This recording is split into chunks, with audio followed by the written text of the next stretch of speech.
तुम्ही बघत आहात जनमत मराठी। आत्ताची सर्वात मोठी बातमी, नाशिकचे जिल्हा न्यायाधीश आर राठींवर कारवाई, न्यायालयात येताच केलं पदमुक्त। या घटनेने न्यायालय परिसरात उडाली एकच खळबळ आणि दिवस ठरला चर्चेचा विषय। नाशिकमध्ये कार्यरत असलेले जिल्हा न्यायाधीश यांना पदमुक्त करण्यात आले असून या संदर्भात मुंबई उच्च न्यायालयाचे पथक नाशिकला रवाना झाले होते। त्यांनी ही कारवाई केल्याचे बोलले जात आहे। या कारवाईने न्यायालयात एकच खळबळ उडाली असून शुक्रवारी सकाळी जिल्हा न्यायालयात न्यायालयीन काम सुरू झाले आणि कामकाज सुरू होताच एक मोठा निर्णय झाला। मुख्य जिल्हा न्यायाधीशांनी घेतलेल्या या निर्णयाने संबंध जिल्हा न्यायालयात एकच खळबळ उडाली। दिवसभर तो विषय चर्चेचा ठरला।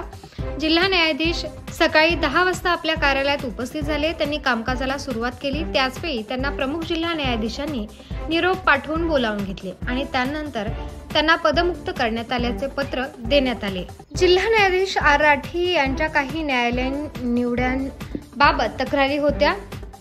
जिल्हा न्यायाधीशांनी दिलेल्या निकालांचा गोषवारा आणि पडताळणी मुंबई उच्च न्यायालयाचे मुख्य न्यायाधीश करत असताना ही एक प्रशासकीय प्रक्रिया आहे। या संदर्भात आलेल्या तक्रारींचे अवलोकन केले जाते। जिल्हा न्यायाधीश राठी यांच्या संदर्भात 2 महिन्यांपूर्वी याबाबतची कारवाई झाली होती।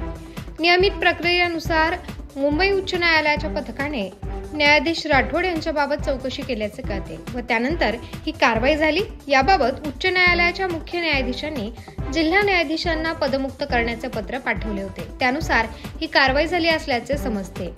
जिल्हा न्यायाधीश राठी यांच्याबाबत काही तक्रारी होत्या किंवा कोणती कारवाई झाली आणि कोणती प्रकरणे होती याबाबत दिवसभर जिल्हा न्यायालयात चर्चा सुरू होती। या कारवाईने न्यायालयात दिवसभर खळबळ उडाली। कल्याणमध्ये त्याबाबतची चर्चा सुरू होती। जिल्हा न्यायाधीश राठी यांच्यावरील कारवाईचे तत्कालीन कारण मात्र अद्याप स्पष्ट झाले नाही। जबाबदारी न्याय